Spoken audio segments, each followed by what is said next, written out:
तो पिछले क्लास में हमने स्टडी किया था फिजिकल प्रॉपर्टीज और साथ में हम लोग पढ़े थे ऑप्टिकल एक्टिविटी, जिसमें कि हम जाने थे कि कायरल कार्बन क्या होता है, कौन से कंपाउंड ऑप्टिकली एक्टिव होते हैं, कायरल मॉलिक्यूल क्या होते हैं। तो आज के क्लास में हम लोग पढ़ेंगे chemical properties of haloalkanes. तो पहले हम लोग हेलो अल्केन का केमिकल प्रॉपर्टी पढ़ेंगे, इसके बाद फिर हम लोग हेलो एरिन्स का केमिकल प्रॉपर्टी पढ़ेंगे। तो स्टार्ट करते हैं। तो आज का जो हमारा हेडिंग है वो क्या है, केमिकल प्रॉपर्टीज़। और ये केमिकल प्रॉपर्टीज़ किसका होगा, हेलो अल्केन्स का, जिसमें कि हम लोग यहाँ पर अल्काइल हैलाइड यानी हेलो अल्केन का केमिकल रिएक्शन पढ़ेंगे। तो अल्काइल हैलाइड किस तरह से केमिकल रिएक्शन शो करता है, कितने टाइप्स होते हैं केमिकल रिएक्शन के, वो हम लोग आज पढ़ेंगे। तो अगर हम बात करें chemical reaction of haloalkanes, chemical reactions of haloalkanes, तो अगर हम हेलो अल्केन्स का केमिकल रिएक्शन के बारे में बात करें तो हेलो अल्केन्स 3 तरह से केमिकल रिएक्शन शो करता है। तो जो पहला तरीका है या जो पहला टाइप्स है केमिकल रिएक्शन का वो है न्यूक्लियोफिलिक सब्स्टिट्यूशन रिएक्शन।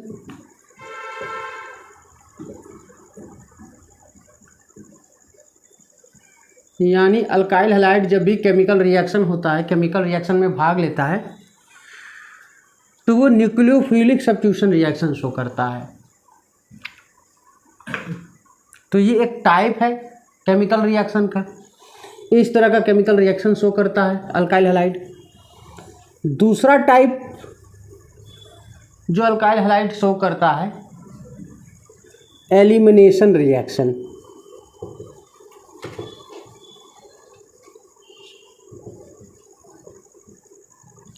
यानी अल्काइल हैलाइड क्या शो करता है, एलिमिनेशन रिएक्शन शो करता है। और तीसरा टाइप है रिएक्शन विथ मेटल्स। तो अल्काइल हैलाइड मेटल के साथ आसानी से रिएक्ट कर जाते हैं और स्पेशल तरह का कंपाउंड बनाते हैं। तो हम सबसे पहले पढ़ेंगे हमारा पहला रिएक्शन न्यूक्लियोफिलिक सब्स्टिट्यूशन रिएक्शन। तो अब हम हेडिंग देंगे न्यूक्लियोफिलिक सब्स्टिट्यूशन रिएक्शन। तो अब जो हमारा हेडिंग होगा वो पहला टाइप ऑफ केमिकल रिएक्शन वो क्या है, न्यूक्लियोफिलिक सब्स्टिट्यूशन रिएक्शन। तो सबसे पहले हम लोग पढ़ेंगे न्यूक्लियोफिलिक सब्स्टिट्यूशन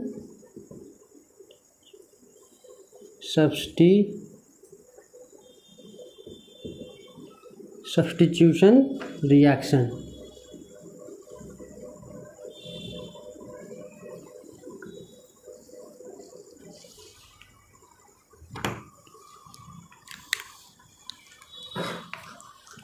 तो न्यूक्लियोफिलिक सब्स्टिट्यूशन रिएक्शन पढ़ने से पहले हम जान लें कि अल्काइल हैलाइड का नेचर कैसा होता है।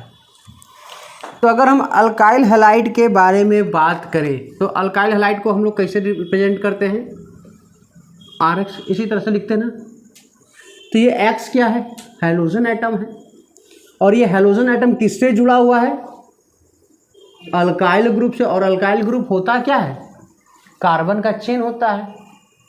यानी कहने का मतलब यहाँ पर हैलोजन एटम किससे अटैच है, कार्बन से अटैच है। तो यहाँ पर हम हैलोजन को किससे अटैच किए हैं, कार्बन से। और कार्बन का हाइब्रिडेशन क्या होता है, sp3, ठीक है। और भी हो सकता है, sp2 भी हो सकता है। तो यहाँ पर अगर हम देखें कार्बन का 4 बॉन्ड होता है, तो यहाँ पर से अगर देखें ये sp3 हाइब्रिडाइज्ड कार्बन है, यानी 4 बॉन्ड है कार्बन के। जनरली कार्बन के 4 बॉन्ड ही होते हैं, जैसा कि आप लोग जानते हैं। तो अगर हम आपसे पूछें कि ये जो कार्बन और हैलोजन के बीच में बॉन्ड है वो पोलर है कि नॉन पोलर है, तो क्या जवाब दोगे आप लोग? तो कार्बन और हैलोजन के बीच का जो बॉन्ड होगा वो पोलर बॉन्ड होगा। कैसे?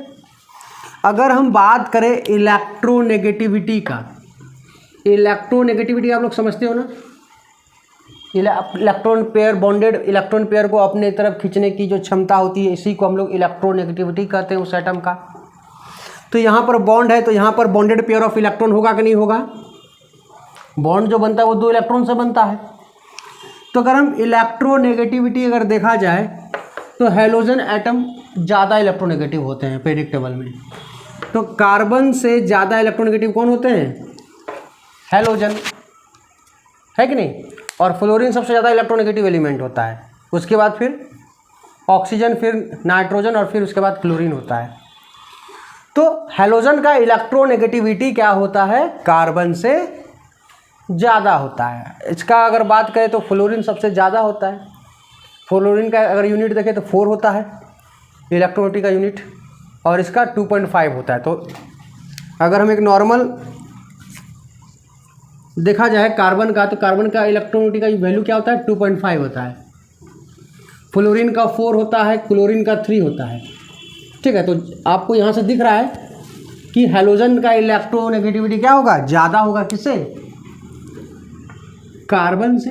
इसका इलेक्ट्रोनेगेटिविटी ज़्यादा है, तो ये पेयर ऑफ इलेक्ट्रॉन को क्या करेगा? अपने तरफ खींचने का कोशिश करेगा। पेयर ऑफ इलेक्ट्रॉन को अपने तरफ खींचेगा क्योंकि ज़्यादा इलेक्ट्रोनेगेटिव है। तो जो बॉन्डेड पेयर ऑफ इलेक्ट्रॉन है वो क्या होगा? किधर शिफ्ट हो जाएगा? हैलोजन की तरफ। तो जैसे ही यहाँ पर 2 इलेक्ट्रॉन, एक इलेक्ट्रॉन तो कार्बन का है और एक इलेक्ट्रॉन हैलोजन एटम का है ना। बॉन्ड में 2 इलेक्ट्रॉन दोनों एटम का होता है, एक इस एटम का इलेक्ट्रॉन और दूसरा इलेक्ट्रॉन इस एटम का। तो अब कार्बन का भी इलेक्ट्रॉन खींच लिया, तो ऐसा होने से क्या हुआ? कार्बन पे हल्का सा पॉजिटिव चार्ज आ गया क्योंकि इसका इलेक्ट्रॉन इससे दूर चला गया, और कार्बन का इलेक्ट्रॉन इसके पास आ गया, तो इसके पास क्या हो गया? Negative charge. तो ये बॉन्ड तो सिमेट्रिकल नहीं रहा ना, ये बॉन्ड क्या रहा? अनसिमेट्रिकल। तो ये बॉन्ड जो है एक तरफ पतला होगा और एक तरफ मोटा होगा। किधर मोटा होगा? अगर हम बात करें तो कार्बन की तरफ पतला होगा, है कि नहीं? और हैलोजन की तरफ क्या होगा? ये बॉन्ड मोटा होगा, है कि नहीं? क्योंकि इलेक्ट्रॉन पेयर इधर आ गया था और इसका इलेक्ट्रॉन इधर से दूर चला गया, तो ये बॉन्ड क्या हो गया? अनसिमेट्रिकल हो गया। यानी हैलोजन की तरफ मोटा हो गया, इधर पतला हो गया। और तो इस बॉन्ड का नेचर कैसा होगा? तो ये बॉन्ड का नेचर कैसा होगा? पोलर होगा। तो ये बॉन्ड जो है कार्बन हैलोजन के बीच का जो बॉन्ड है वो कैसा बॉन्ड होगा? पोलर बॉन्ड होगा। तो alkyl halide generally polar nature के होते हैं। तो अगर बॉन्ड टूटेगा, किधर से टूटेगा? अगर कार्बन हैलोजन का बॉन्ड टूटेगा, किधर से? हैलोजन की तरफ से टूटेगा या कार्बन की तरफ से टूटेगा? बॉन्ड भी 2 तरह से टूटता है, एक होमोलिटिक और एक हेट्रोलिटिक। एक होमोलिसिस के द्वारा और एक हेट्रोलिसिस के द्वारा। जिसको हम लोग अगर बीच से टूटेगा तो होमोलिटिक फिजन कहते हैं, और अगर साइड से टूटता है, किनारे से टूटता है, हेट्रोलिटिक फिजन कहते हैं। तो यहाँ पर क्या होगा? हेट्रोलिटिक फिजन होगा, क्योंकि ये बॉन्ड सिमेट्रिकल नहीं है, अनसिमेट्रिकल बॉन्ड। एक तरफ पतला है, दूसरी तरफ मोटा है। किधर पतला है? कार्बन की तरफ पतला है, तो ये कार्बन की तरफ से टूटेगा। यानी अगर ये बॉन्ड है, इस तरह से बॉन्ड है, तो ये बॉन्ड किधर से टूटेगा? इधर तो फिक्स रहेगा, ऐसे करके ये टूट जाएगा। ये बॉन्ड कैसे टूट जाएगा? ये बॉन्ड हमारा ऐसे ऐसे टूट जाएगा। तो कार्बन की तरफ से टूट जाएगा, तो कार्बन पे क्या आ जाएगा? पॉजिटिव चार्ज, और हैलोजन पे क्या आ जाएगा? Negative charge. ये बॉन्ड कैसे टूट जाएगा? हैलोजन ये बॉन्ड लेकर के निकल जाएगा, तो हैलोजन पे क्या आ जाएगा? नेगेटिव, और इस पे 2 इलेक्ट्रॉन था ना बॉन्ड पे, तो 2 इलेक्ट्रॉन यहाँ आ जाएगा। एक इलेक्ट्रॉन तो हेलोजन का था, एक दूसरा इलेक्ट्रॉन किसका था? कार्बन का। तो कार्बन का 1 इलेक्ट्रॉन ये एक्स्ट्रा गेन कर लिया, तो इसके ऊपर कौन सा चार्ज आ गया? नेगेटिव। और कार्बन पे यहाँ पर कौन सा चार्ज आ जाएगा? पॉजिटिव चार्ज आ जाएगा। कार्बन पे कौन सा चार्ज आ जाएगा?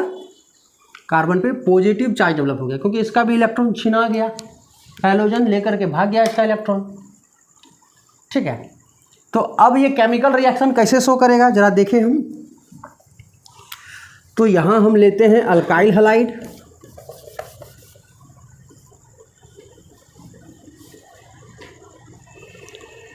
और यहाँ लिया हमने न्यूक्लियोफाइल, और रिएक्शन किस तरह से होगा? तो अभी हमने बताया कि ये बॉन्ड कैसा नेचर का होता है? पोलर नेचर का। कार्बन और हेलोजन के बीच का जो बॉन्ड होता है वो कैसा होता है? पोलर होता है। तो कार्बन पे कौन सा चार्ज? पॉजिटिव, और हेलोजन पे नेगेटिव। तो बॉन्ड कार्बन की तरफ से टूटेगा, और ये न्यूक्लियोफाइल नेगेटिव है, तो नेगेटिव कहाँ अटैक करना चाहता है? पॉजिटिव वाले में। तो यहाँ से ये निकलेगा, कौन निकलेगा? हेलोजन। तो जो निकलेगा उसको हम लोग क्या कहते हैं? Leaving group. क्या कहते हैं हम लोग? Leaving group. और ये लीविंग ग्रुप एक तरह का न्यूक्लियोफाइल है, एक तरह का क्या है? न्यूक्लियोफाइल। और ये वीक है। कैसा नेचर का है?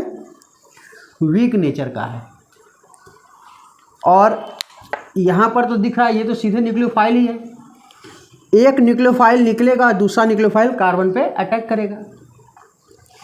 तो इसको हम लोग क्या कर रहे हैं? न्यूक्लियोफाइल। तो एक न्यूक्लियोफाइल निकल रहा है और दूसरा न्यूक्लियोफाइल क्या करेगा? यहाँ पर इस पर अटैक करेगा। तो ये कैसा नेचर का है?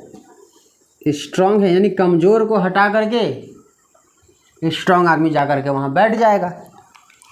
तो आगे जो प्रोडक्ट बनेगा वो क्या बनेगा? सी के साथ क्या लग गया? न्यूक्लियोफाइल लग गया, और जो लिविंग ग्रुप था कौन? हेलोजन एटम, वो बाहर निकल गया। आपको ज़रूरत है, आपको ऐसा भी हो सकता है कि लोन पर दिखने ना मिले, सिर्फ X माइनस से दिख जाए, तो समझ लेना है कि नेगेटिव चार्ज आया है। क्यों आया है? क्योंकि उसके पास क्या है? 1 इलेक्ट्रॉन वो गेन कर लिया है। अपना इलेक्ट्रॉन तो है ही, साथ में किसी और का 1 इलेक्ट्रॉन गेन कर लिया। आप दिखा भी सकते हैं लोन पर, नहीं भी दिखा सकते हैं। तो मेन रिएक्शन क्या है कि अल्काइल हैलाइड CX न्यूक्लियोफाइल से जब रिएक्शन करता है तो जो हेलोजन इससे जुड़ा होता है वो कमज़ोर न्यूक्लियोफाइल होता है, वो लिविंग ग्रुप होता है। लिविंग ग्रुप क्या होगा? यहाँ से निकल जाएगा, और अटैक कौन कर देगा? स्ट्रांग वाला जो न्यूक्लियोफाइल है वो अटैक कर देगा, जिसको हम लोग न्यूक्लियोफाइल कर रहे हैं। तो न्यूक्लियोफाइल अटैक करेगा क्योंकि इसका वो स्ट्रांग है, और कमज़ोर वाले को हटा दिया और खुद कार्बन के पास जा कर के बैठ गया। तो इस तरह से न्यूक्लियोफिलिक सब्स्टिट्यूशन रिएक्शन प्रोसीड करता है। तो यहाँ पर सब्स्टिट्यूशन किसका हो रहा है? निकल कौन रहा है? न्यूक्लियोफाइल। अटैक कौन कर रहा है? न्यूक्लियोफाइल। तो यहाँ सब्स्टिट्यूशन किसका हो रहा है? न्यूक्लियोफाइल का। इसलिए इस रिएक्शन का नाम क्या होगा? Nucleophilic substitution reaction. तो अब हमारा हेडिंग है example of nucleophilic substitution reaction. तो यहाँ पर हम लोग न्यूक्लियोफिलिक सब्स्टिट्यूशन रिएक्शन का कुछ एग्जाम्पल देखेंगे। तो अगर हम बात करें सबसे पहले, तो हमारा जो पहला एग्जाम्पल होगा, यहाँ पर जो न्यूक्लियोफाइल लेंगे वो क्या लेंगे? हाइड्रोक्सी ग्रुप लेंगे। यहाँ पर न्यूक्लियोफाइल कौन लेंगे? Hydroxy group. यानी जो हेलोजन का जो रिप्लेसमेंट होने वाला है अल्काइल हैलाइड में, किसके द्वारा? हाइड्रोक्सी ग्रुप के द्वारा। तो हमारा पहला एग्जाम्पल है रिप्लेसमेंट बाय हाइड्रोक्सी ग्रुप, या अल्कोहलिक ग्रुप भी कहते हैं इसको। इसको कैसे रिप्रेजेंट करते हैं? OH से।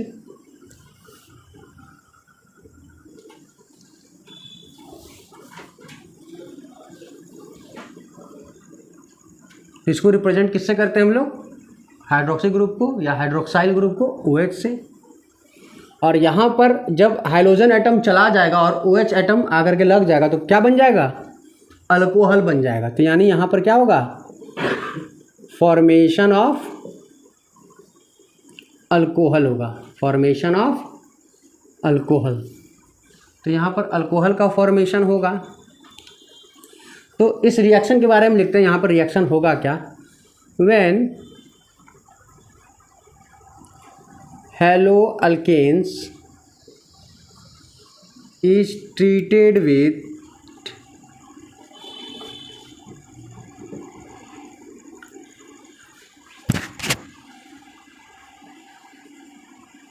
aqueous solution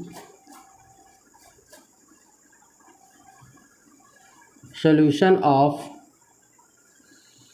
NaOH or KOH, when haloalkanes is treated with aqueous solution of sodium hydroxide and potassium hydroxide, then it gives alcohol.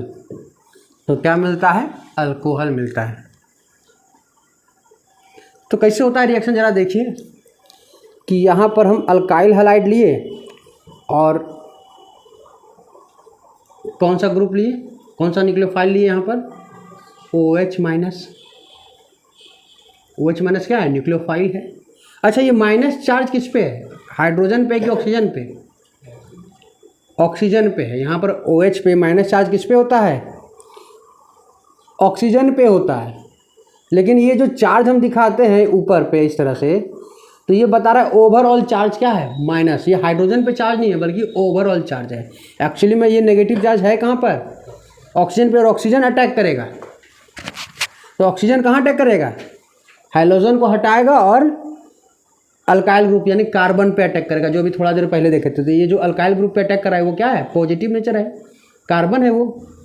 तो होगा क्या रिएक्शन, X निकलेगा और कौन अटैक करेगा, ये कार्बन पॉजिटिव है ना, ये हल्का पॉजिटिव नेचर का है और ये नेगेटिव है। तो OH माइनस कहाँ अटैक करेगा, पॉजिटिव अल्काइल ग्रुप पे, और X माइनस निकल जाएगा। तो ये लिविंग ग्रुप है, ये मेरा क्या हुआ, हाइड्रोजन लिविंग ग्रुप, और ये मेरा क्या हुआ, न्यूक्लियोफाइल हो गया। तो अगर हम इसका रिएक्शन लिखना चाहें, एक CH3CH2Cl, तो यहाँ पर किससे ट्रीटमेंट करना होगा, एक्वस सॉल्यूशन। OH माइनस कहाँ से आएगा, इसका सोर्स क्या है, एक्वस सॉल्यूशन ऑफ NaOH या KOH। NaOH एक्वस ले या KOH एक्वस ले तो क्या होगा, ये NaOH या KOH क्या देगा, OH माइनस देगा, यहाँ से Cl हटेगा और ये NaOH क्या करेगा, अपने OH माइनस को भेजेगा, CH3CH2, Cl हट जाएगा यहाँ से और यहाँ पर क्या अटैक कर देगा, OH, अल्कोहल बन गया, और Cl जो निकल गया Cl माइनस, और बचा क्या था, Na, तो क्या बन जाएगा यहाँ पर, NaCl। तो लिविंग ग्रुप जो है NaOH के Na से जाकर के रिएक्ट करके NaCl बना दिया। तो हमारा जो मेन प्रोडक्ट है वो कौन है, इथेनॉल। अब हम लोग न्यूक्लियोफिलिक सब्स्टिट्यूशन रिएक्शन का दूसरा एग्जाम्पल देखेंगे।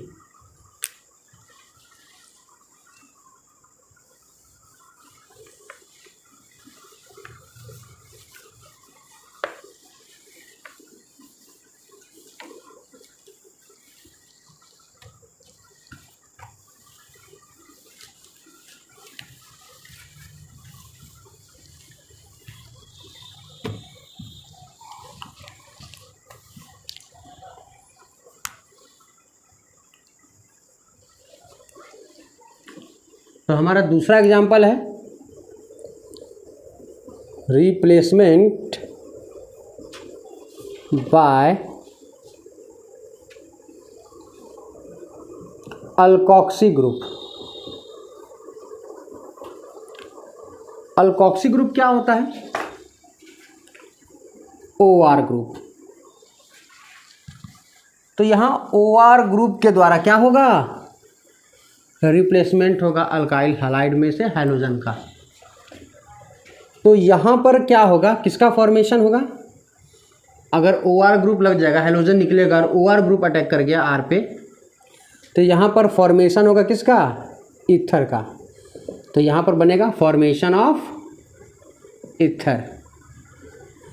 अगर अल्कोक्सी ग्रुप अटैक कर जाता है अल्काइल हैलाइड पे, हैलोजन निकलेगा और OR ग्रुप अटैक करेगा, अल्कोक्सी ग्रुप अटैक करेगा, तो क्या किसका फॉर्मेशन होगा, फॉर्मेशन ऑफ ईथर होगा।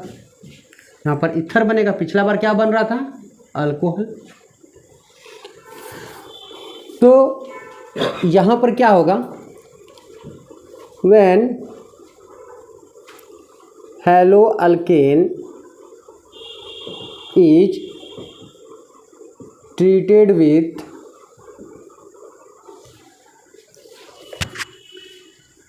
अल्कोहलिक सोडियम और पोटासियम अल्कोक्साइड। तो जब हेलो अल्केन को किससे ट्रीट किया जाएगा, अल्कोहलिक सोडियम या पोटेशियम अल्कोक्साइड से, देन इट गिव्स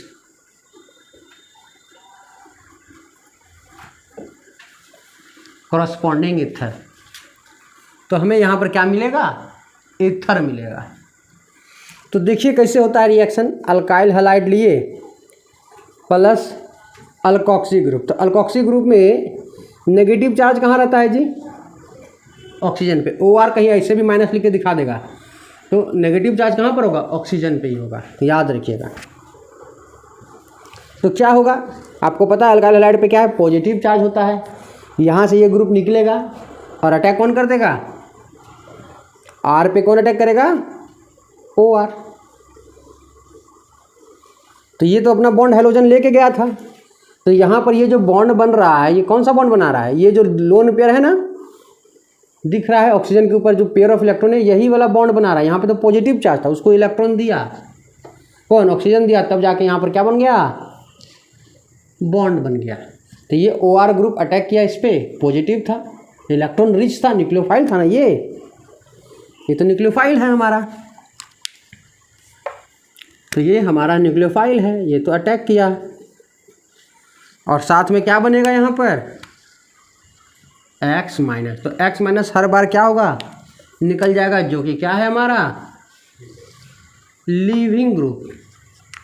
तो अगर एक रिएक्शन देखें हम इसका, CH3Br प्लस, अच्छा यहाँ पर अल्कोक्सी ग्रुप कहाँ से आएगा, तो इसका सोर्स क्या है, अल्कोहलिक सोडियम या potassium hydroxide, sorry alcoholic sodium और पोटेशियम अल्कोक्साइड से आएगा। तो कैसे लिखेंगे, NaOC2H5। इसको क्या नाम देंगे हम लोग, अल्कोक्साइड तो बोल रहे हैं, जनरल बात है अल्कोक्साइड। ये प्लस है और ये माइनस है, ये क्या है, इसको क्या कहेंगे, सोडियम अल्कोक्साइड। लेकिन अल्कोक्साइड में कार्बन कितना है, 2 है, तो क्या लिखेंगे इसको, इथॉक्साइड। तो ये क्या है, सोडियम इथॉक्साइड। तो R तो कुछ भी हो सकता है ना, अल्कोक्साइड बोल रहा है, अल्क तो कुछ भी हो सकता है, 1 2 3 4 कुछ भी हो सकता है। तो यहाँ पर रिएक्शन कैसे होगा,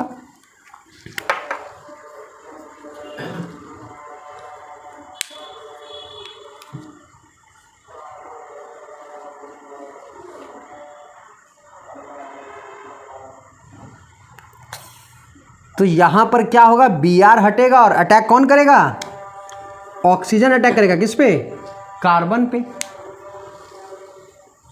तो क्या होगा प्रोडक्ट, CH3 पे कौन अटैक कर रहा है, ऑक्सीजन। ऑक्सीजन क्या करेगा, बॉन्ड बनाएगा,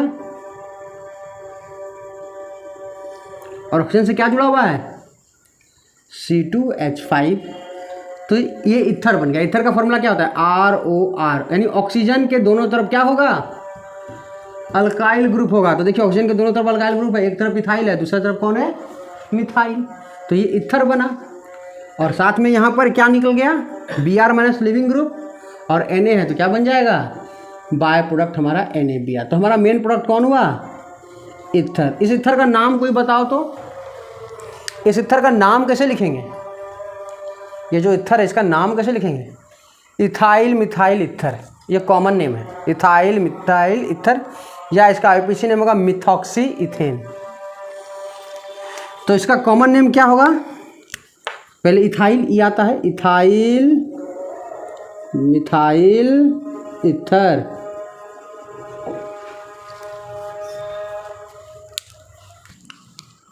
तो ये हमारा था दूसरा केमिकल रिएक्शन का टाइप। तो अब हम लोग तीसरा और लास्ट टाइप पढ़ेंगे केमिकल रिएक्शन का।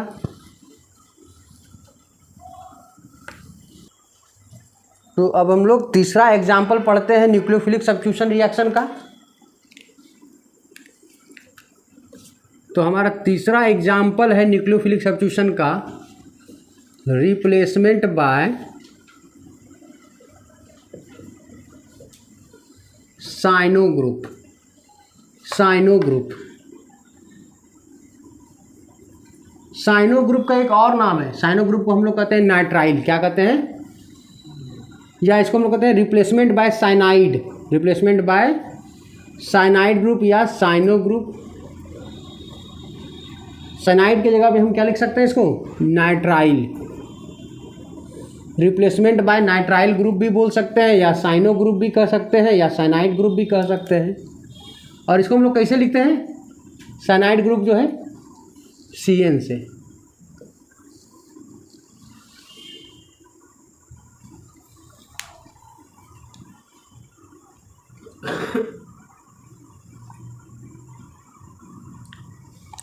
तो जब हैलोजन को रिप्लेस कर देगा साइनाइड तो क्या बन जाएगा, कंपाउंड साइनाइड बन जाएगा। कंपाउंड क्या बन जाएगा, साइनाइड। तो यानी किसका फॉर्मेशन होगा, तो यहाँ पर जो फॉर्मेशन होगा वो यहाँ पर फॉर्मेशन किसका होगा, फॉर्मेशन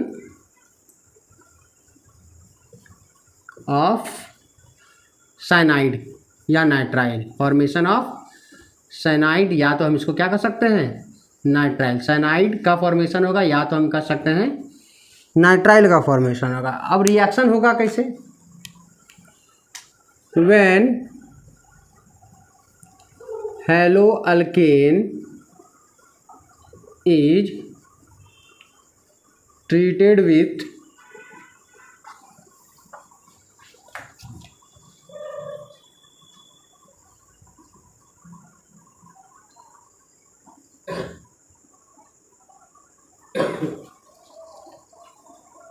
KCN और NaCN, when haloalkane is treated with KCN और NaCN। तो ये KCN और NaCN क्या है, सोर्स है किसका, साइनाइड आयन का। then it gives साइनाइड, या इसे हम लोग क्या कर सकते हैं, नाइट्राइल भी दे सकता है। तो अगर इसका रिएक्शन देखा जाए तो ये अल्काइल हैलाइड है और हम साइनाइड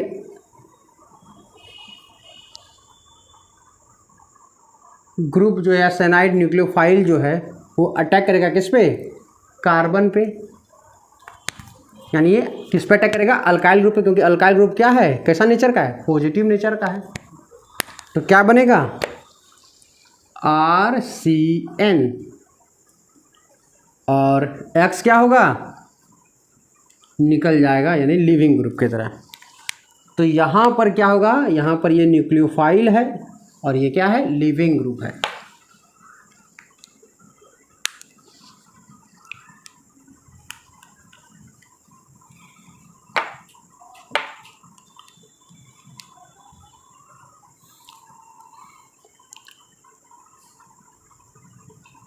एक अगर रिएक्शन देखें इसका,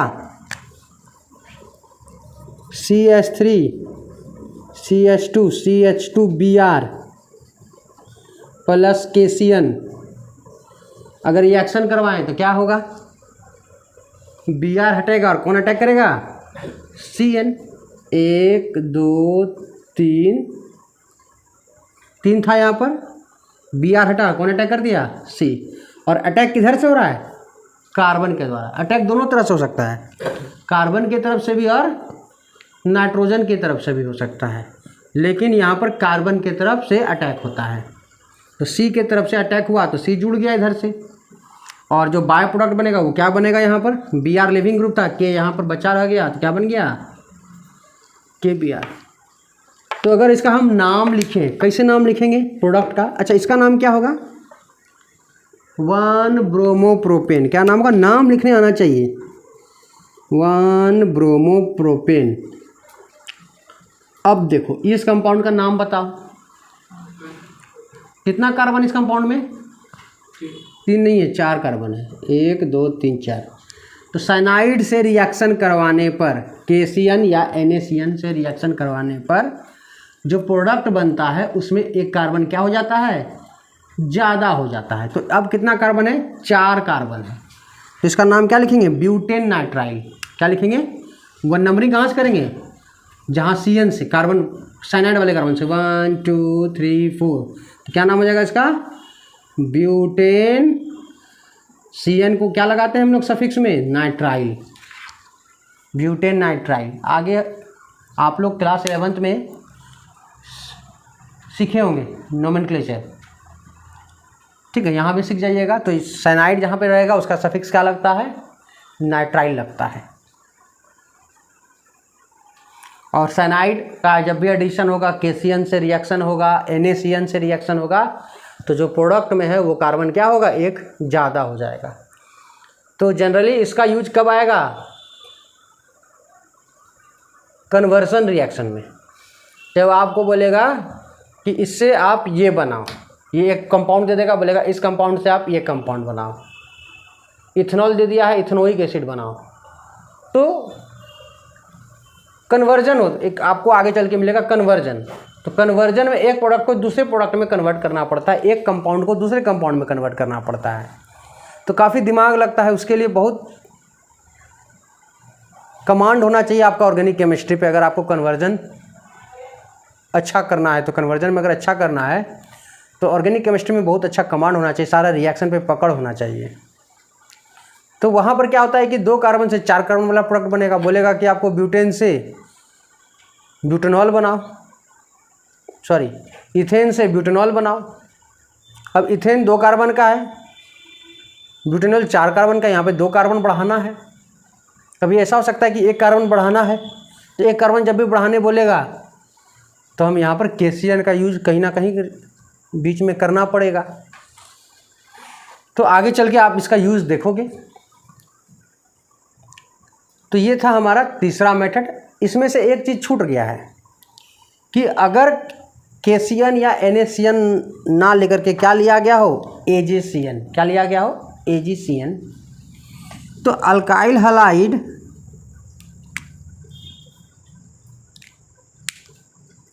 अगर क्या लिया हो, अगर अल्काइल हलाइड का रिएक्शन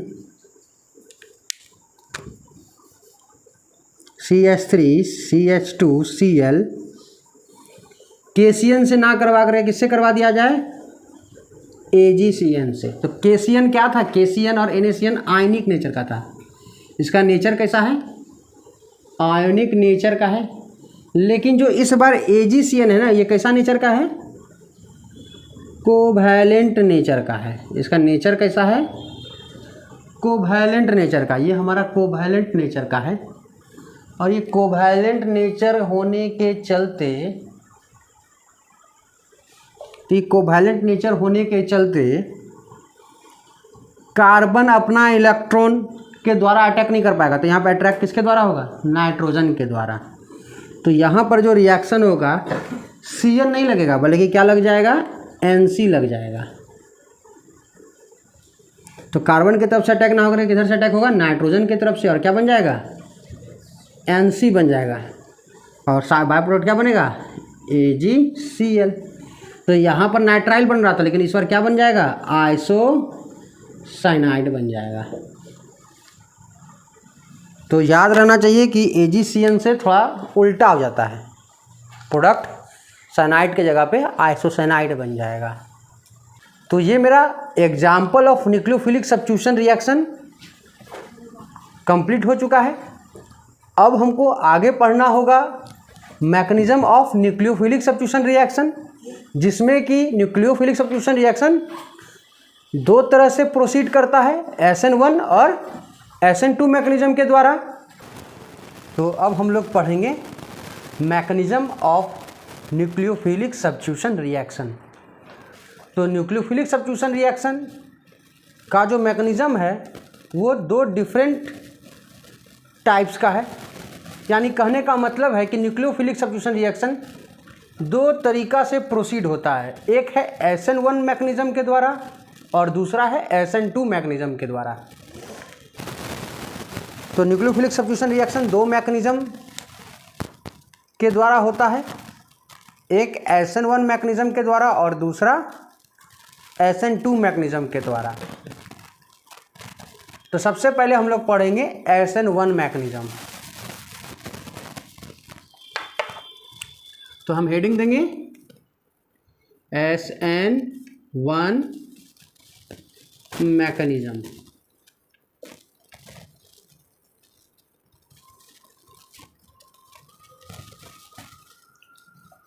SN1 मैकेनिज्म को हम लोग कहते हैं यूनिमॉलिक्यूलर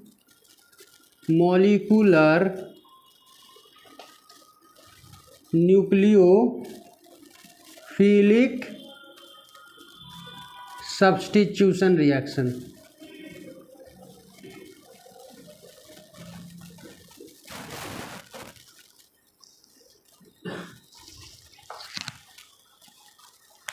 तो SN1 मैकेनिज्म को हम लोग क्या कहते हैं, यूनिमॉलिक्यूलर न्यूक्लियोफिलिक सब्स्टिट्यूशन रिएक्शन कहते हैं, या यूनिमॉलिक्यूलर न्यूक्लियोफिलिक सब्स्टिट्यूशन कहते हैं इसे।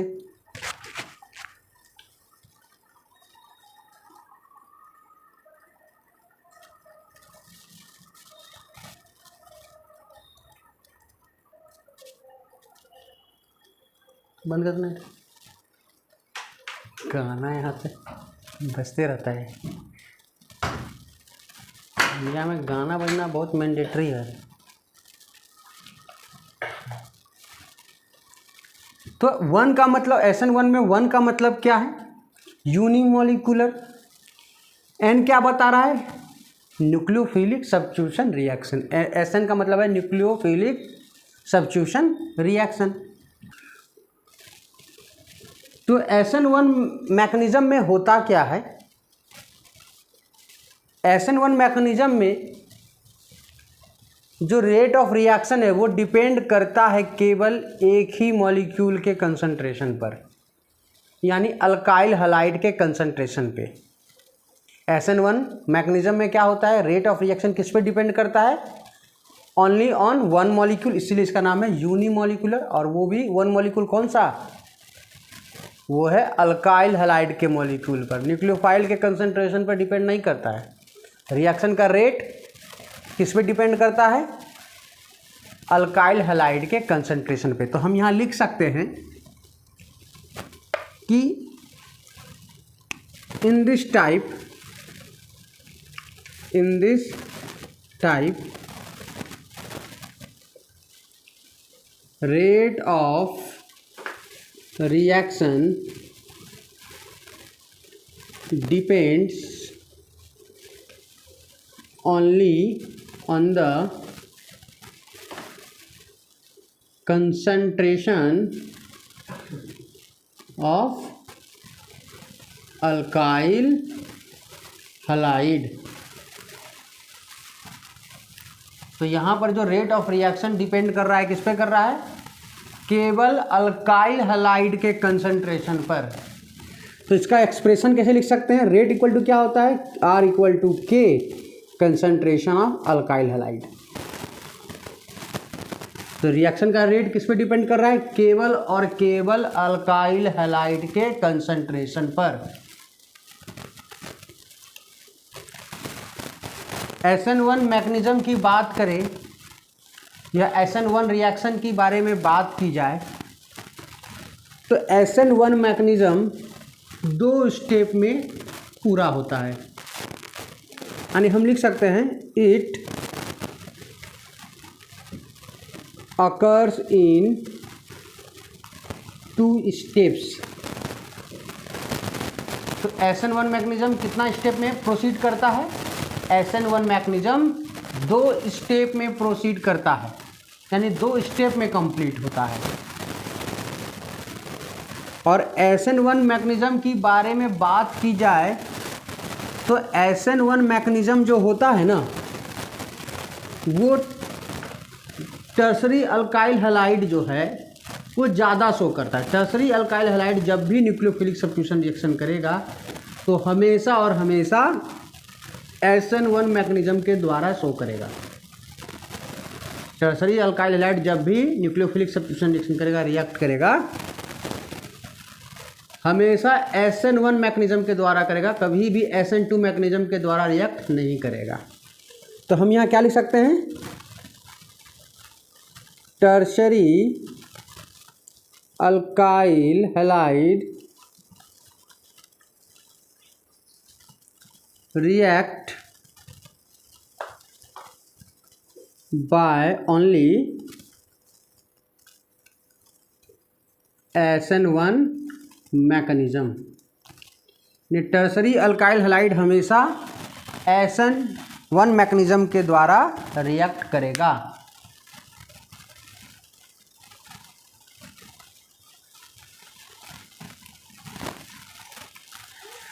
तो अब हमें यहाँ पर मैकेनिज्म देखना होगा। अब हम यहाँ क्या देखेंगे? Mechanism of nucleophilic, mechanism of SN1 reaction. तो SN1 मैकेनिज्म जो है इसका हम स्टेप देखेंगे। 2 स्टेप में होता है। पहला स्टेप में क्या होता है और दूसरा स्टेप में क्या होता है, यानी कहने का मतलब हम इसका SN1 रिएक्शन का मैकेनिज्म देखने जा रहे हैं। तो अब हम यहाँ पर क्या लिख रहे हैं? मैकेनिज्म। तो मैकेनिज्म में कितना स्टेप इन्वॉल्व है? 2 स्टेप इन्वॉल्व है। तो पहला स्टेप में क्या होता है? स्टेप 1। तो सबसे पहला स्टेप में क्या होगा? टर्सरी अल्काइल हैलाइड जो है या जो भी अल्काइल हैलाइड है वो डिसोसिएट होगा। किस में डिसोसिएट होगा? हैलाइड आयन में और कार्बोकैटायन में, जो कि हमारा इंटरमीडिएट होगा। तो कार्बोकैटायन क्या होगा? हमारा इंटरमीडिएट होगा। प्राइमरी भी रिएक्शन करेगा, सेकेंडरी भी करेगा, टर्सरी भी। लेकिन हम यहाँ एक एग्जाम्पल लिए हैं अभी टर्सरी अल्काइल हैलाइड का, क्योंकि हम अभी लिखे हैं ना टर्सरी अल्काइल हैलाइड केवल SN1 मैकेनिज्म के द्वारा रिएक्शन करता है, ठीक है। इसीलिए हम यहाँ पर टर्सरी का एग्जाम्पल ले रहे हैं। तो हम क्या कर रहे हैं यहाँ पर? तो हम यहाँ पर ले रहे हैं एक tertiary alkyl halide CH3 CH3 CH3 और यहाँ पर क्या लगा दिए? Cl लगा दिए, ठीक है। तो ये कैसा अल्काइल हैलाइड हो गया? टर्सरी अल्काइल हैलाइड हो गया। अब क्या होगा? पहला स्टेप में क्या होगा कि यहाँ से Cl टूट के निकल जाएगा। Cl किस तरह से टूटता है? हेट्रोलिटिक क्लीवेज होगा, क्योंकि Cl कार्बन से ज़्यादा इलेक्ट्रोनेगेटिव है। हम पिछला क्लास में बताए थे कि जो कार्बन और Cl के जो बीच में बॉन्ड है वो कैसा बॉन्ड होता है? पोलर होता है। तो जब भी टूटेगा किधर से टूटेगा? कार्बन की तरफ से टूटेगा। और तो कार्बन पे क्या आ जाएगा? कार्बन पे एक पॉजिटिव चार्ज आएगा। कार्बन पे क्या आ जाएगा? पॉजिटिव चार्ज आ जाएगा, दिख रहा है। और Cl माइनस निकल गया, Cl माइनस यहाँ से निकल गया, बॉन्ड लेते हुए Cl क्या हो गया? निकल गया बाहर, तो बन गया Cl माइनस। तो ये जो कार्बन पे जो पॉजिटिव चार्ज है इसी को हम लोग कहते हैं कार्बोकैटायन। और इस कार्बोकैटायन का डिग्री क्या है जरा बताओ तो तुम लोग? तो ये कार्बोकैटायन का डिग्री है 3 डिग्री, क्योंकि इस पॉजिटिव कार्बोकैटायन कार्बन से 3 अल्काइल ग्रुप लगे, तो ये 3 डिग्री कार्बोकैटायन है। तो पहला वाला जो स्टेप होता है ना वो स्लो स्टेप होता है। पहला वाला स्टेप क्या होता है? स्लो स्टेप होता है, ठीक है, बहुत धीरे होता है, ठीक है ना, स्लो स्टेप।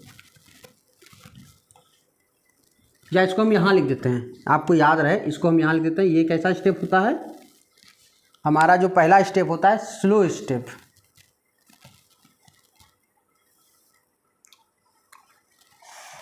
अब दूसरा स्टेप लिखना होगा। दूसरा स्टेप के लिए जगह नहीं है,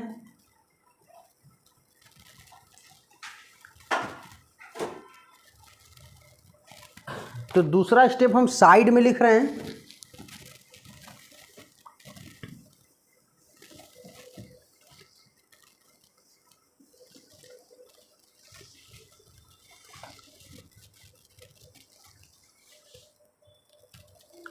तो हमारा दूसरा स्टेप होगा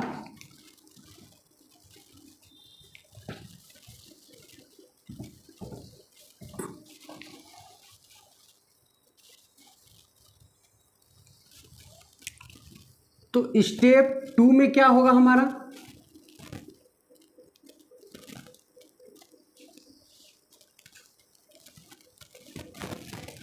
तो स्टेप 2 में क्या होगा, पहला स्टेप में तो हमने देखा क्या बना, कार्बोकेटाइन बना और हैलाइड आयन निकल गया। तो दूसरा स्टेप में क्या होगा, अब इस कार्बोकेटाइन पे कौन अटैक करने जा रहा है, न्यूक्लियोफाइल अटैक करने जा रहा है। जो न्यूक्लियोफाइल आने वाला है वो न्यूक्लियोफाइल क्या करेगा, इस कार्बोकेटाइन पे अटैक करेगा। तो हम लिखेंगे the nucleophile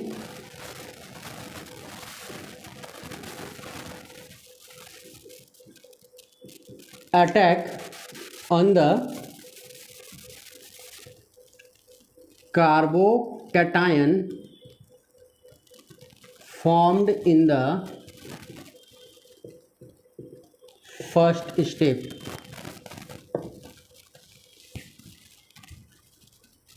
The nucleophile attack on the carbocation formed in the first step। जो फर्स्ट स्टेप में कार्बोकेटाइन बना था उस पर क्या करेगा, न्यूक्लियोफाइल अटैक करेगा to complete the reaction, to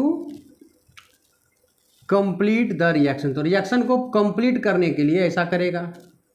और ये वाला जो स्टेप होगा ना बहुत फास्ट स्टेप होगा, बहुत तेजी से होगा ये स्टेप। तो हम अगर इसका रिएक्शन लिखें तो क्या होगा, तो पहला स्टेप में क्या बना जी, कार्बोकेटाइन बना।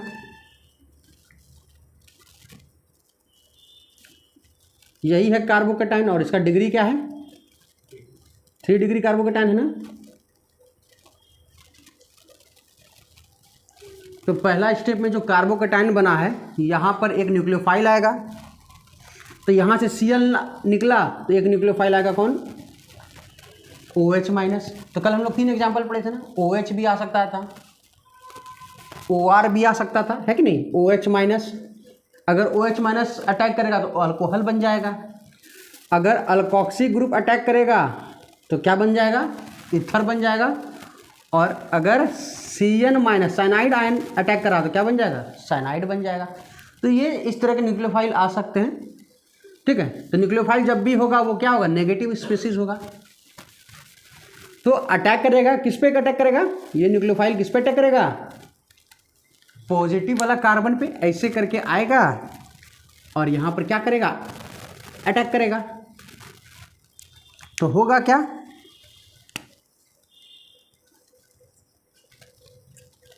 CH3 CH3 CH3, तो पॉजिटिव चार्ज खत्म हो जाएगा क्योंकि OH माइनस अटैक किया और ये रिएक्शन कंप्लीट हो गया। तो चले थे अल्काइल हैलाइड लिए थे और जब रिएक्शन कंप्लीट हुआ तो क्या बन गया, अल्कोहल मिला। क्या मिला हमें, अल्कोहल प्राप्त हुआ, यानी अल्काइल हैलाइड से रिएक्शन होकर के अल्कोहल बना। तो कौन सा मैकेनिज्म के द्वारा, SN1 मैकेनिज्म के द्वारा। कितने स्टेप में, 2 स्टेप में। पहला स्टेप में क्या हुआ, कार्बोकेटाइन बना। दूसरा स्टेप में क्या हुआ, जो कार्बोकेटाइन बना था उस पर न्यूक्लियोफाइल अटैक किया और अल्कोहल बन गया।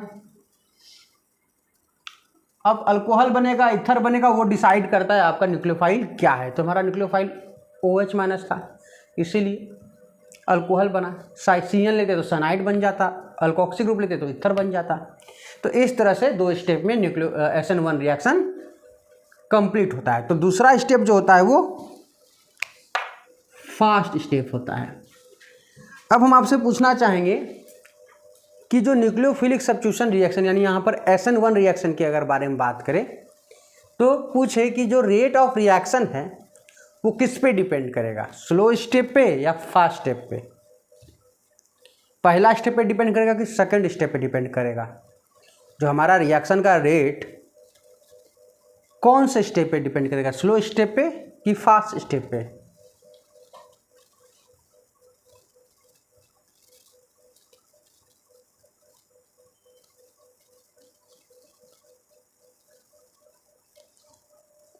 तो जैसे कि एग्जांपल से समझिए कि जैसे हम लोग कभी पार्टी करते हैं और डाइनिंग टेबल पे बैठे हैं 4 दोस्त, तो पार्टी तब तक कंप्लीट नहीं होगा जब तक स्लो खाने वाला आदमी का खाना कंप्लीट नहीं हो जाए, है कि नहीं।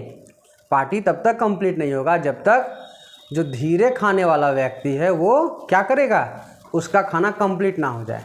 तो जो पार्टी का जो टाइम है वो किस पे डिपेंड कर रहा है, फास्ट खाने वाला पे या सबसे स्लो खाने वाला पे। सबसे स्लो खाने वाला पे डिपेंड करता है।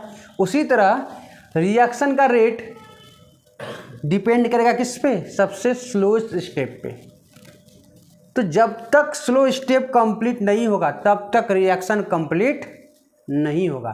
तो रिएक्शन में कितना टाइम लग रहा है, यानी रिएक्शन का जो रेट है वो कौन डिटरमाइन करता है, स्लो स्टेप यानी स्लोएस्ट स्टेप। तो इसको हम लोग कहते हैं रेट डिटरमाइनिंग स्टेप। तो स्लोएस्ट स्टेप को हम लोग क्या कहते हैं, rate determining step, RDS। RDS का मतलब रेट डिटरमाइनिंग स्टेप। तो हमारा पहला स्टेप क्या है, रेट डिटरमाइनिंग स्टेप।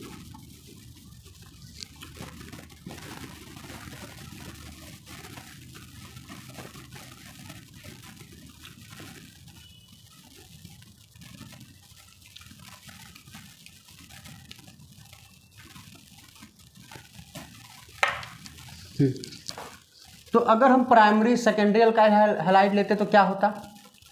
तो अगर हम प्राइमरी और सेकेंडरी अल्काइल हैलाइड लेते तो भी रिएक्शन होता। अगर हम प्राइमरी सेकेंडरी अल्काइल हैलाइड लेते तो भी रिएक्शन होता, लेकिन उसका स्पीड कम होता, उसका रेट क्या होता, कम होता टर्सरी अल्काइल हैलाइड वाले से। तो अगर हम ऑर्डर ऑफ रिएक्टिविटी देखें, क्या लिखें, the order of reactivity of alkyl halide through SN1 mechanism. अगर हम SN1 मैकेनिज्म के द्वारा अल्काइल हैलाइड का रिएक्टिविटी देखें तो हमें मालूम पड़ता है कि SN1 मैकेनिज्म में 1 डिग्री सबसे धीरे रिएक्शन करता है, उससे तेज़ी 2 डिग्री और उससे ज़्यादा तेज़ी 3 डिग्री। तो 3 डिग्री बहुत तेज़ी से रिएक्शन करता है। तो ये ऑर्डर आप लोग लिख लीजिए और याद कर लीजिए कि जब भी SN1 मैकेनिज्म होगा तो सबसे स्लो प्राइमरी, उससे तेज सेकेंडरी और सबसे फास्ट टर्सरी अल्काइल हैलाइड बहुत तेज़ी से रिएक्शन करेगा। अब टर्सरी अल्काइल हैलाइड तेज़ी से रिएक्शन क्यों करता है, टर्सरी अल्काइल हैलाइड तेज़ी से रिएक्शन क्यों करता है, आखिर क्या कारण है। तो देखिए SN1 रिएक्शन, SN1 जो मैकेनिज्म होता है ना वो 2 स्टेप में होता है। तो पहला स्टेप में क्या बना था, तो पहला स्टेप में हमारा यहाँ पर कार्बोकैटायन बना, और ये जो कार्बोकैटायन है इसका ऑर्डर क्या है या इसका डिग्री क्या है, 3 डिग्री। तो 3 डिग्री कार्बोकैटायन जो होता है ना बहुत स्टेबल होता है। कार्बोकैटायन इंटरमीडिएट है ना, कार्बोकैटायन क्या है हमारा, रिएक्शन इंटरमीडिएट है। तो ये रिएक्शन के बीच में बना है। तो इंटरमीडिएट जितना ज़्यादा स्टेबल होगा रिएक्शन का रेट उतना ज़्यादा क्या होगा, ज़्यादा होगा, रिएक्शन का रेट उतना ही ज़्यादा होगा। स्टेबिलिटी ज़्यादा तो रिएक्शन का रेट ज़्यादा।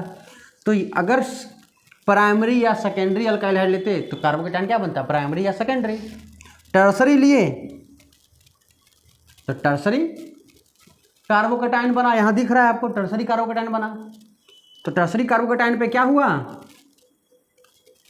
तो टर्सरी कार्बोकैटायन पे न्यूक्लियोफाइल अटैक किया तेजी से, क्योंकि ये बहुत ज़्यादा स्टेबल है। तो 3 डिग्री कार्बोकैटायन ज़्यादा स्टेबल होने के चलते क्या होता है, 3 डिग्री अल्काइल हैलाइड बहुत तेजी से रिएक्शन करता है। तो हम यहाँ क्या लिख सकते हैं, 3 डिग्री अल्काइल हैलाइड का रिएक्टिविटी ज़्यादा क्यों है, कारण है the 3 degree carbocation is most stable.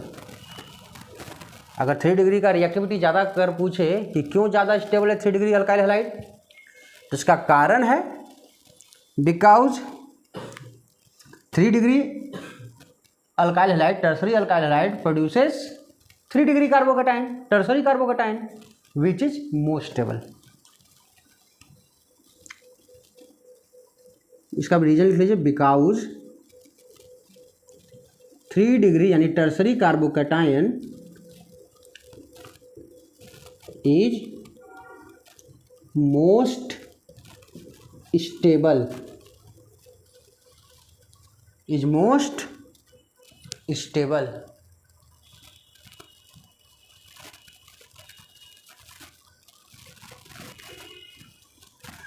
तो 3 डिग्री कार्बोकैटायन स्टेबल सबसे ज़्यादा होता है, 2 डिग्री से ज़्यादा प्राइमरी कार्बोकैटायन से ज़्यादा स्टेबल सेकेंडरी कार्बोकैटायन से ज़्यादा स्टेबल टर्सरी कार्बोकैटायन।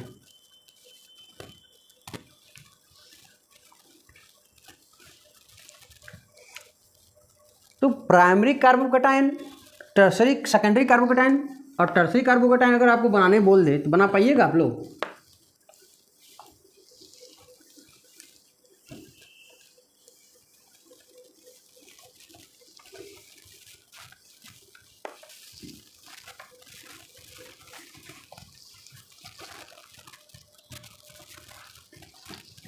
तो देखिएगा यहाँ पर आखिर कैसे प्राइमरी कार्बोकैटायन कैसे बनाएंगे, CH3 CH2 प्लस, यहाँ कार्बोकैटायन है,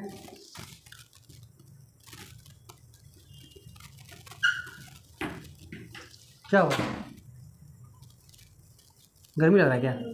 हाँ, ओह गर्मी लग रहा है क्या?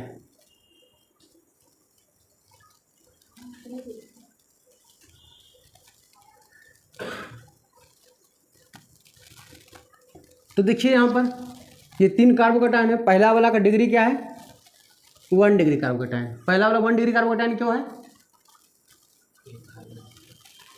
दूसरा वाला 2 डिग्री कार्बोकैटायन और तीसरा वाला हमारा क्या है 3 डिग्री कार्बोकैटायन। तो अगर स्टेबिलिटी की बात करें, स्टेबिलिटी की बात की जाए तो प्राइमरी कार्बोकैटायन जो 1 डिग्री कार्बोकैटायन है वो सबसे कम स्टेबल होता है, उससे ज़्यादा स्टेबल कौन होता है 2 डिग्री कार्बोकैटायन और उससे ज़्यादा 3 डिग्री कार्बोकैटायन। तो टर्सरी अल्काइल हैलाइड कौन सा कार्बोकैटायन देगा, SN1 मैग्नीशियम में जो पहला स्टेप में क्या बनेगा टर्सरी बनेगा, और ये ज़्यादा स्टेबल होने के चलते ये जल्दी से रिएक्शन करता है। तो ये था हमारा SN1 मैग्नीशियम। अब हम लोग पढ़ेंगे SN2 मैग्नीशियम। तो SN2 मैग्नीशियम को हम लोग क्या कहते हैं, SN2 मैग्नीशियम को कहते हैं हम लोग बाईमोलिकुलर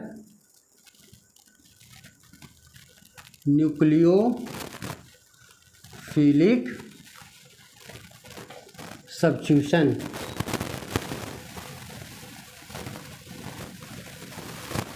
बाईमोलिकुलर न्यूक्लियोफिलिक सब्स्टिट्यूशन।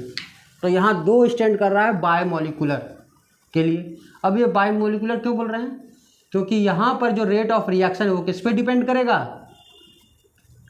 वो 2 मॉलिक्यूल पे डिपेंड करेगा, पहला अल्काइल हैलाइड के मॉलिक्यूल पे भी और दूसरा न्यूक्लियोफाइल के मॉलिक्यूल के लिए भी।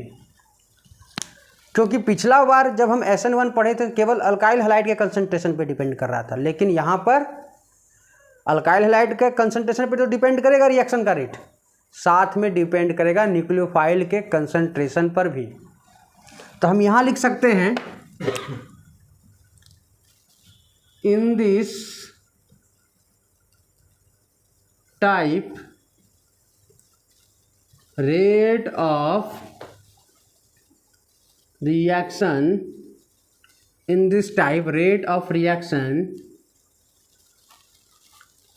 depends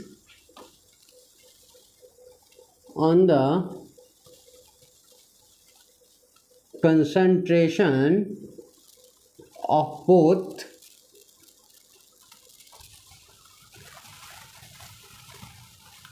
alkyl halide as well as nucleophile. तो अगर हम रेट लिखे तो रेट ऑफ रिएक्शन किस पे डिपेंड कर रहा है?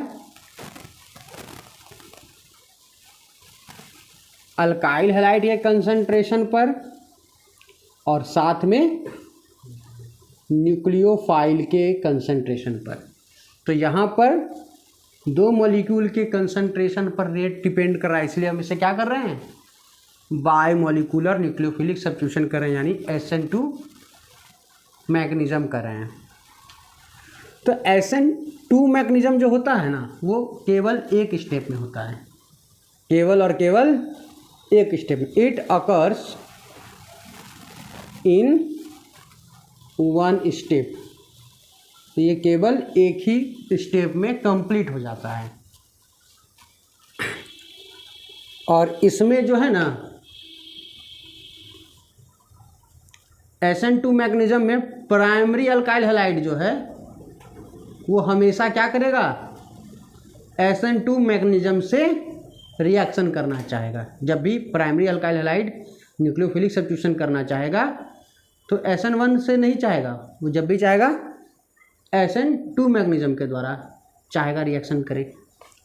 तो हम यहाँ क्या लिख सकते हैं? Primary alkyl halide only reacts by SN2 mechanism. तो प्राइमरी अल्काइल हैलाइड हमेशा SN2 मैकेनिज्म के द्वारा रिएक्ट करना चाहेगा। तो अब हम इसका मैकेनिज्म देखते हैं। तो ये तो सिंगल स्टेप में होता है ना, तो इसका जो सिंगल स्टेप में होगा हमारा अल्काइल हैलाइड का रिएक्शन, तो यहाँ पर क्या होगा? हमको एक अल्काइल हैलाइड लेना होगा, ठीक है। तो हम यहाँ अल्काइल हैलाइड ले रहे हैं और सबसे सिंपल अल्काइल हैलाइड ले रहे हैं। सबसे सिंपल अल्काइल हैलाइड यही है, देखो, मिथाइल क्लोराइड। इसमें तो आप डिग्री भी नहीं बता पाओगे ये कितना डिग्री है। 1 डिग्री कैसे होगा? नहीं, हम डिग्री कैसे देखते हैं? अल्फा कार्बन से कितना कार्बन अटैच है? हाइड्रोजन अटैच है ना इससे ये अल्फा कार्बन है, अल्फा कार्बन से कहाँ कोई कार्बन जुड़ा हुआ है? तो ये सबसे सिंपल अल्काइल हैलाइड है, सबसे सिंपल अल्काइल हैलाइड है। अगर हम एक यहाँ CH3 लगा देते तब हो जाता है ये प्राइमरी। तो ये सबसे क्या है? सिंपल अल्काइल हैलाइड है, ठीक है। तो ये है आपका सबसे सिंपल अल्काइल हैलाइड, जिसका नाम है मिथाइल क्लोराइड। CH3 मतलब मिथाइल, Cl लगाए तो क्लोराइड। तो अब इस मिथाइल क्लोराइड पे न्यूक्लियोफाइल अटैक करेगा। तो न्यूक्लियोफाइल कैसे अटैक करेगा? तो यहाँ पर पीछे से आकर के अटैक करेगा। न्यूक्लियोफाइल कैसे अटैक करेगा? पीछे से अटैक करेगा, ठीक है। तो इधर से आएगा, पीछे से आकर के अटैक कर देगा। तो होगा क्या रिएक्शन में? तो जैसे ही अटैक करेगा न्यूक्लियोफाइल, तो इसका थोड़ा कन्फिग्रेशन चेंज हो जाएगा। पहले ये sp3 था, अब क्या हो जाएगा? थोड़ा सा टेट्राहाइड्रल स्ट्रक्चर बना लेगा। स्ट्रक्चर कैसा हो जाएगा इसका? टेट्राहाइड्रल स्ट्रक्चर हो जाएगा। तो इधर से न्यूक्लियोफाइल क्या हुआ? जुड़ रहा है और यहाँ से Cl क्या हो रहा है? निकल रहा है। इस स्टेट को कहते हैं हम लोग ट्रांजिशन स्टेट। यहाँ पर दो प्रोसेस एक साथ हो रहा है। यहाँ पर क्या हो रहा है? न्यूक्लियोफाइल और कार्बन के बीच में बॉन्ड क्या हो रहा है? बन रहा है, बॉन्ड फॉर्मेशन हो रहा है। और उसी समय क्या हो रहा है, कार्बन और क्लोरीन के बीच में जो बॉन्ड है वो क्या हो रहा है, टूट रहा है, यानी बॉन्ड फॉर्मेशन और डिसोसिएशन एक साथ हो रहा है। इस स्टेट को हमने क्या नाम दिया, ट्रांजिशन स्टेट। और ये जो स्टेट है ये अनस्टेबल है, ये बहुत ही क्षणिक है, बहुत ही कम समय के लिए, यानी इतना कम समय के लिए कि समझिए कि 1 सेकेंड का 1 लाख भाग कर दीजिए, इतना कम समय के लिए है ये। तब आगे क्या होगा, तब आगे जो होगा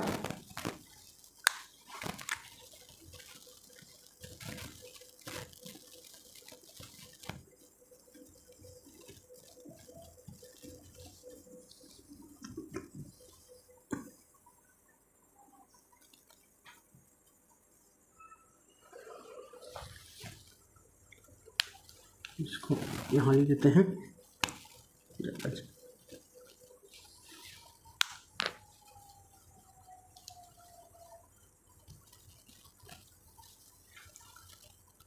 तो यहाँ से पीछे से अटैक किया न्यूक्लियोफाइल और आकर के कार्बन पे लग गया, और Cl जो था हैलोजन था वो हैलाइड आयन बाहर चला गया।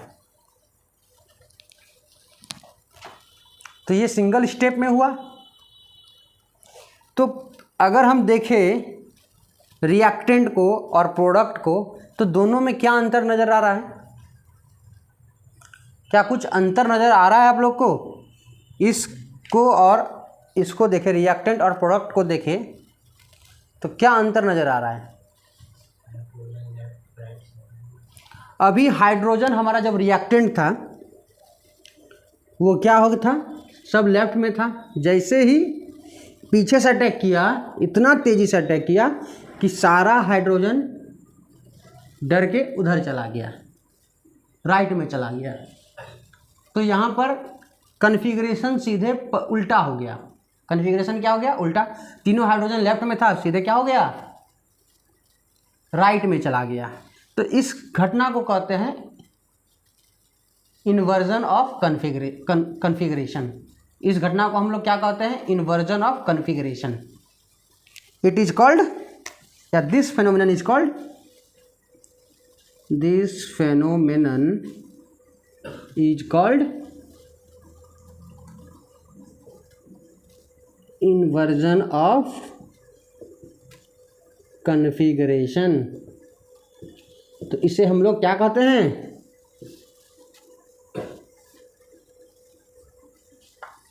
कन्फिगरेशन का इन्वर्जन, यानी इन्वर्जन ऑफ कन्फिगरेशन कहते हैं। तो यहाँ पे न्यूक्लियोफाइल कुछ भी हो सकता है, OH भी ले सकते हैं, ठीक है, CN भी ले सकते हैं। तो OH अटैक करेगा पीछे से और यहाँ पर क्या होगा, आगे लग जाएगा और कन्फिगरेशन क्या हो जाएगा, उल्टा हो जाएगा।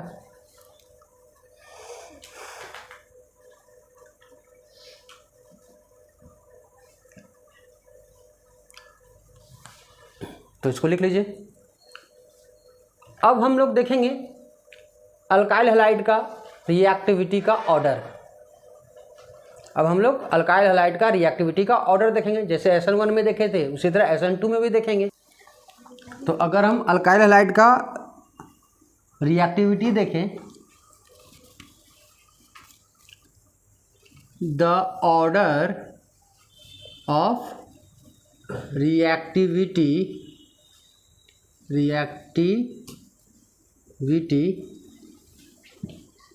Of alkyl halide through SN2 मैग्नीज्म। तो SN2 मैग्नीज्म के द्वारा अल्काइल हैलाइड का अगर रिएक्टिविटी देखा जाए तो यहाँ पर 3 डिग्री अल्काइल हैलाइड का रिएक्टिविटी सबसे कम होगा, 2 डिग्री का रिएक्टिविटी ज़्यादा होगा और सबसे ज़्यादा 1 डिग्री का, और उससे भी ज़्यादा किसका, मिथाइल हैलाइड का। मिथाइल हैलाइड का रिएक्टिविटी उससे भी ज़्यादा होगा। तो ये जनरल ऑर्डर है, तो इससे ज़्यादा किसका रिएक्टिविटी होगा? CH3Cl का, मिथाइल हैलाइड का। आखिर हम समझाएंगे ऐसा क्यों हुआ। तो ये किसके लिए हम बात कर रहे हैं? SN2 मैग्नीशियम के लिए। 3 डिग्री, 2 डिग्री, फिर 1 डिग्री, यानी 1 डिग्री सबसे फास्टर है और 3 डिग्री सबसे स्लो है। अब ऐसा क्यों हो रहा है? आखिर ऐसा क्यों आपको लग रहा है कि 3 डिग्री का रेट सबसे कम है? तो सबसे पहले हम 3 डिग्री बनाते हैं। तो देखिए अभी हम 3 डिग्री में क्या हो रहा था, 3 डिग्री अल्काइल हैलाइड बनाएंगे तो ये 3 डिग्री अल्काइल हैलाइड है।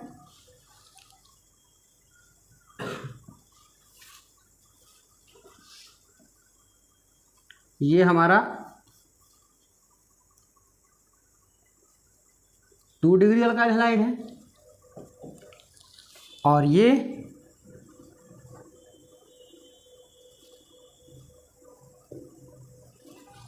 हमारा 1 डिग्री अल्काइल हैलाइड है कि नहीं। और लास्ट में अगर देखा जाए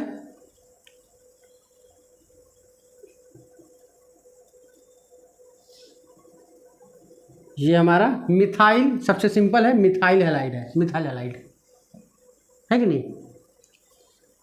तो अगर इसको हम इस तरीक़ा से लिखें, H कहाँ पर लगा होगा? H यहीं पर लगा होगा ना। इसको अगर हम 2 डिग्री सही से थोड़ा सा, H यहाँ लगा होगा, इसके साथ कितना H लगा हुआ है? 2 H कैसे लगा है? एक इधर से और एक इधर से, है कि नहीं। तो देख लीजिए यहाँ पर, तो ये 2 डिग्री था, ये 3 डिग्री है, ये 1 डिग्री है और वो सबसे सिंपल है। अगर न्यूक्लियोफाइल आएगा अटैक करने के लिए तो न्यूक्लियोफाइल किधर से आता है? SN2 में, पीछे से। तो ये बड़ा बड़ा बल्कि ग्रुप है। जो CH3 ग्रुप होता है वो थोड़ा सा बड़ा ग्रुप होता है हाइड्रोजन के रिस्पेक्ट में। हाइड्रोजन बहुत छोटा होता है लेकिन CH3 ग्रुप क्या होता है? काफ़ी बड़ा। तो न्यूक्लियोफाइल जैसे अटैक करना चाहेगा ना, तो ये बड़ा बड़ा ग्रुप क्या करेगा? इसको रुकावट प्रोड्यूस करेगा, मतलब इसको हिंड्रेंस प्रोड्यूस करेगा। क्या प्रोड्यूस करेगा? हिंड्रेंस प्रोड्यूस करेगा। ये न्यूक्लियोफाइल को अटैक करने में क्या करेगा? थोड़ा दिक्कत करेगा, यानी हिंडर करेगा, यानी यहाँ पर स्टेरिक हिंड्रेंस होगा। हिंड्रेंस मतलब रुकावट। तो न्यूक्लियोफाइल इसको अटैक करना चाहेगा लेकिन ये जो बड़ा बड़ा ग्रुप है इसको आने से क्या होगा? जगह नहीं दे पाएगा, क्योंकि खुद बड़ा बड़ा है, जगह बहुत कम है, रास्ता बहुत सकरा है, इसको न्यूक्लियोफाइल अटैक करने में परेशानी होगा। लेकिन जब 2 डिग्री में अटैक करना चाहेगा, सेकेंडरी अल्काइल हैलाइड में अटैक करना चाहेगा न्यूक्लियोफाइल, तो इधर से तो ब्लॉकेज है, इधर से तो नहीं आ पाएगा। किधर से आएगा? इधर से, क्योंकि हाइड्रोजन है, तो इधर से इसको आने में आसानी होगा। अब अगर हम बात करें प्राइमरी अल्काइल हैलाइड का, तो प्राइमरी अल्काइल हैलाइड में इधर से भी अटैक कर सकता है और इधर से भी, पीछे से भी आकर के भी अटैक कर सकता है, क्योंकि दोनों तरफ हाइड्रोजन है। हाइड्रोजन तरफ से तो वो आसानी से अटैक करेगा क्योंकि बहुत छोटा साइज है। और लास्ट वाला जो केस है, कौन सा केस? मिथाइल क्लोराइड का। इसका तो रिएक्टिविटी सबसे ज़्यादा, 1 डिग्री से भी ज़्यादा, क्योंकि यहाँ पर तीनों हाइड्रोजन एक कहीं से भी घुस करके अटैक कर देगा कार्बन पर। तो 3 डिग्री लिस्ट रिएक्टिव क्यों हुआ? कारण कि बड़े बड़े जो मिथाइल ग्रुप है, बल्कि ग्रुप, वो क्या करेगा? हिंडर करेगा। किसके? न्यूक्लियोफाइल को आने से रोक देगा। तो हम यहाँ क्या लिख सकते हैं? इन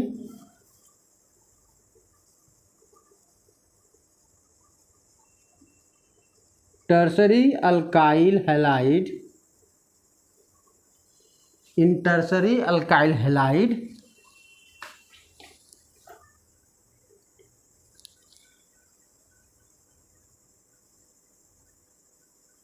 the bulky CH3 group hinders the incoming nucleophile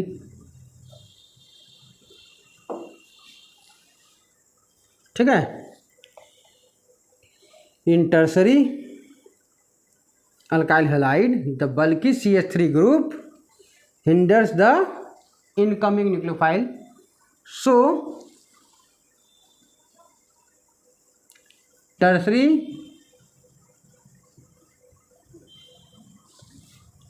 alkyl halide is least reactive. Tertiary अल्काइड सबसे कम रिएक्टिव होता है। तो हम लोग SN1 और SN2 मैकेनिज्म दोनों कंप्लीट कर चुके हैं, यानी हमारा न्यूक्लियोफिलिक सब्स्टिट्यूशन रिएक्शन कंप्लीट हुआ। अब हम लोग इस पे कुछ क्वेश्चन आंसर करेंगे। तो हम लोग SN1 और SN2 पे बेस्ड क्वेश्चन करेंगे।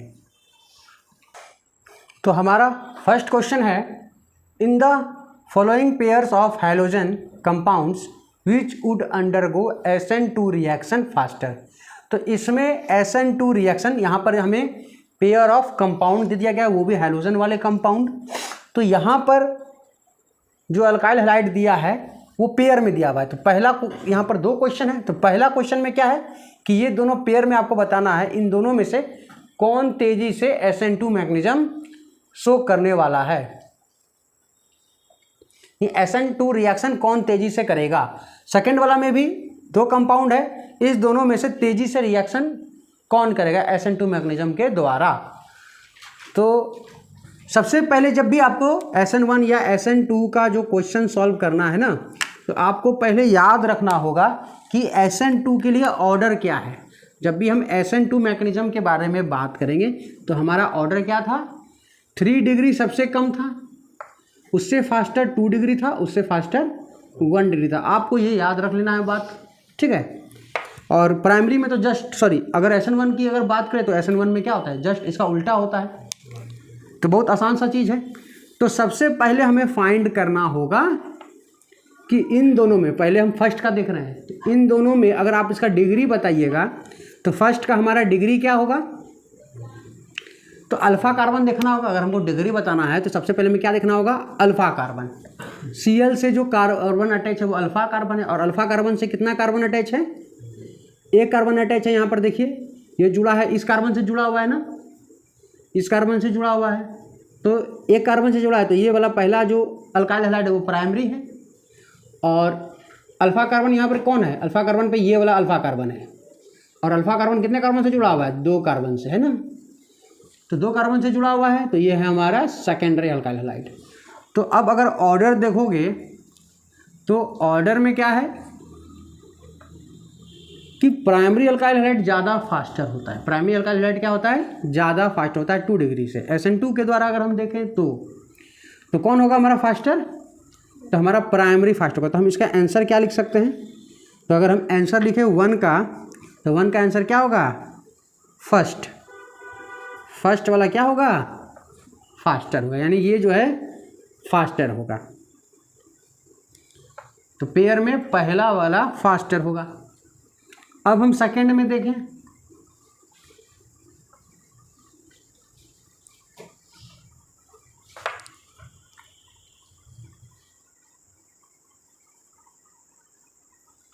यानी जो हमारा आंसर है फर्स्ट का वो क्या है, ये वाला पहला वाला, फर्स्ट विल गो फास्टर।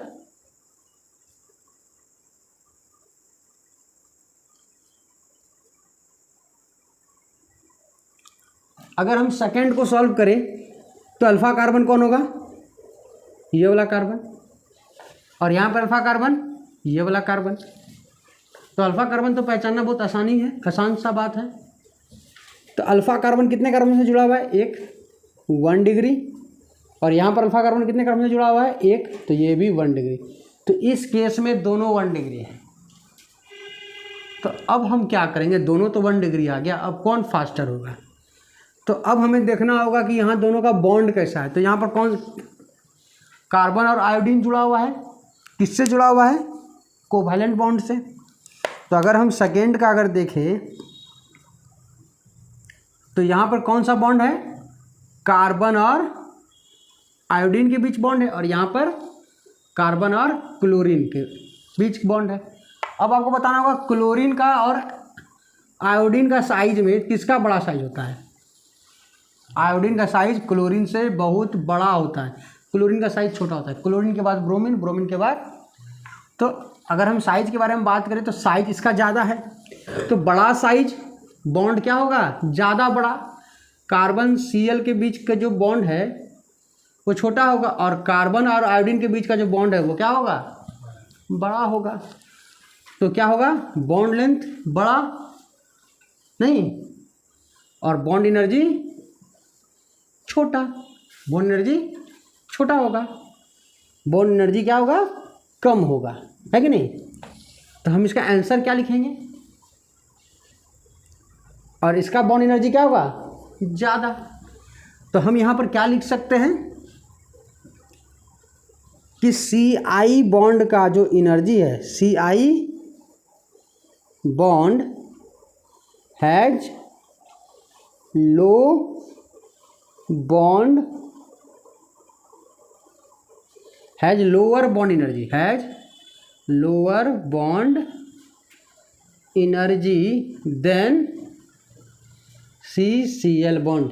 तो जो बॉन्ड आसानी से जल्दी टूटेगा वो जल्दी रिएक्शन करेगा, तो कौन टूटेगा, CCl बॉन्ड कि Ci बॉन्ड जल्दी टूटेगा, Ci बॉन्ड टूटेगा, क्योंकि लंबा है, उसका बॉन्ड एनर्जी कम होगा, आसानी से टूटेगा।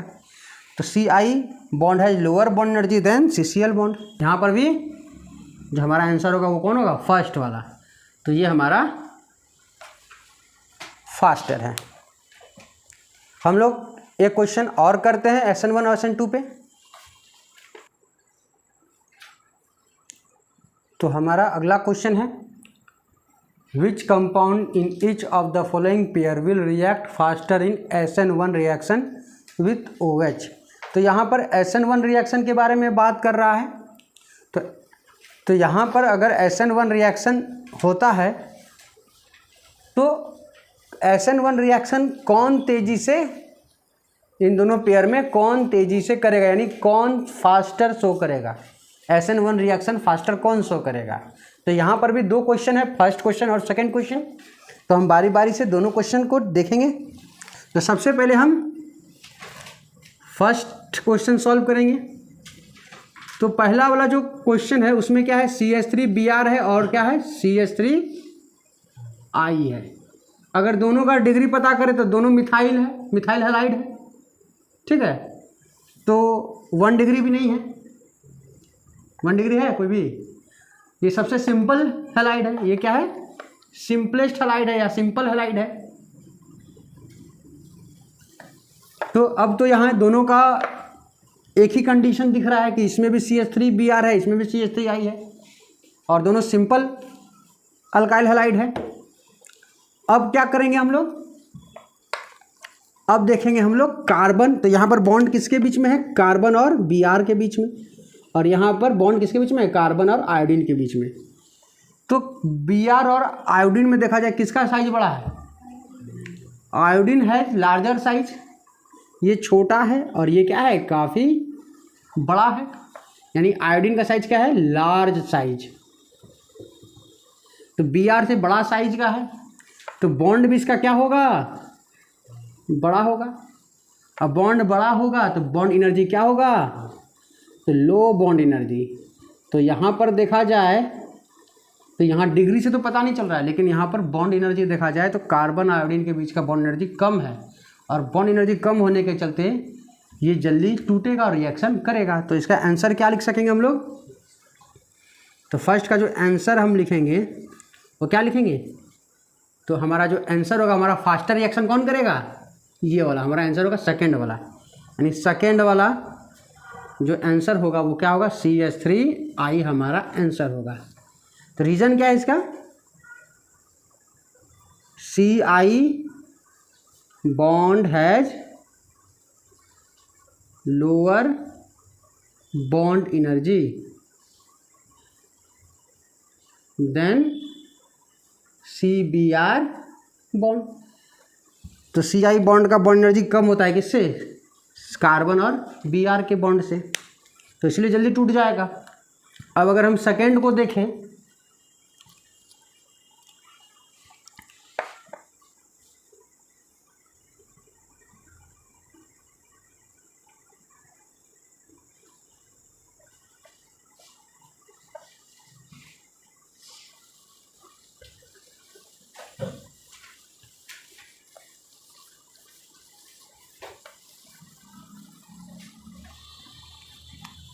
तो अगर हम सेकेंड को देखें तो यहाँ पर क्या है, पहला कार्बन, तो कार्बन के साथ कितना CH3 अटैच है, 3, एक CH3, 2 CH3 और 3 CH3, और कार्बन से क्या लगा हुआ है, Cl, और यहाँ पर कार्बन के साथ क्या लगा हुआ है, 3 हाइड्रोजन।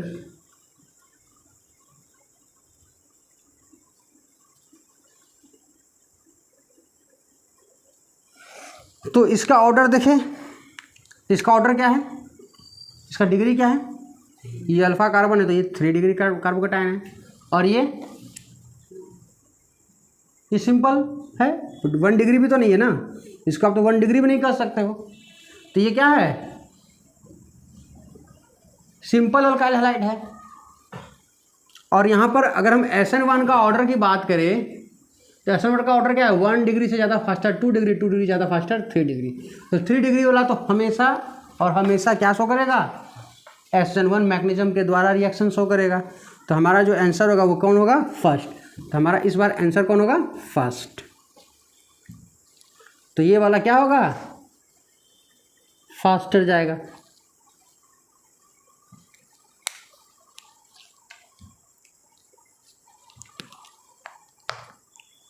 तो न्यूक्लियोफिलिक सब्स्टिट्यूशन रिएक्शन हमारा कंप्लीट हो गया है।